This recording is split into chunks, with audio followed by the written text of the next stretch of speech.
বলা সাজে না। আমি খুব ছোট্টর মধ্যে কয়েকটা কথা বলার চেষ্টা করছি। আমরা যখন স্কুলের ছাত্রী ছিলাম, যখন ইতিহাস পড়তাম, তখন খুব মজার একটা চরিত্র আমরা পড়েছিলাম, মুঘল সম্রাট মোহাম্মদ বিন তুগলকের কথা। অত্যন্ত মজার একটা চরিত্র। তিনি সম্রাট হিসেবে অত্যন্ত হঠকারী ছিলেন, হঠাৎ হঠাৎ সিদ্ধান্ত নিয়ে ফেলতেন। তো হঠাৎ এরকম একদিন তিনি উঠলেন এবং ওনার মনে হলো যে তৎকালীন যে রাজধানী দিল্লি থেকে তিনি নিয়ে যাবেন দৌলতাবাদে, রাজধানী স্থানান্তরিত করবেন। তিনি আদেশ দিলেন, তিনি সম্রাট, তার কথা মানতেই হবে। তাই জনগণ হাঁটা শুরু করলো, কিলোমিটারের পর কিলোমিটার, 700-800 কিলোমিটার মানুষ হাঁটছে। হাঁটতে হাঁটতে মানুষ মারা পড়ছে। মানুষ পৌঁছলো, কিন্তু পথে হাজার মানুষের মৃত্যু ঘটলো।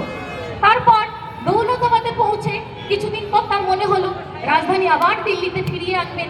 আবার মানুষ সমস্যার মধ্যে পড়লো, বিড়ম্বনার মধ্যে পড়লো। এরকম ভাবে হঠাৎ আর একবার তার মনে হলো যে দেশে যত মুদ্রা চলছে তখন সোনার, তারপরে রূপোর মুদ্রা হতো। তার মনে হলো তিনি সোনার রূপার মুদ্রার বদলে তামা এবং পিতলের মুদ্রা প্রচলন করবেন। খুব ভালো কথা, সম্রাট বলেছে মানতেই হবে।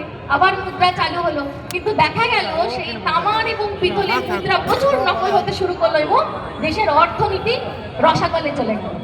আবার সম্রাটের একদিন খেয়াল হলো, ইচ্ছে হলো কি, যে ওখানে ওনার যে রাজত্ব করতেন যে জায়গায়, গঙ্গা যমুনার তীরবর্তী যে সমস্ত দোয়াব অঞ্চল ছিল, অত্যন্ত উর্বর এলাকা, প্রচুর ফসল, যারা রাজ্যবাসী তাদের প্রচুর উপার্জন। ওনার মনে হলো কর বাড়িয়ে দেন, কর তিনি প্রচুর বাড়িয়ে দিলেন। খুব ভালো কথা, সম্রাটের আগে সবাই মানল, কর দিল। কিন্তু পরবর্তীকালে যখন দুর্ভিক্ষ হলো, তখন মানুষ অসহায় হয়ে বলল আমরা এত কর দিতে পারছি না, আমরা কোথায় যাব? তখন সম্রাট আবার আদেশ করলেন যে যে কর দেওয়া হয়েছে সেই টাকা ফিরিয়ে দেওয়া হোক। মানে আবার এক চরম বিশৃঙ্খলা, মানুষ বিপদে পড়ছে, মানুষ বুঝতে পারছে না কি করবে।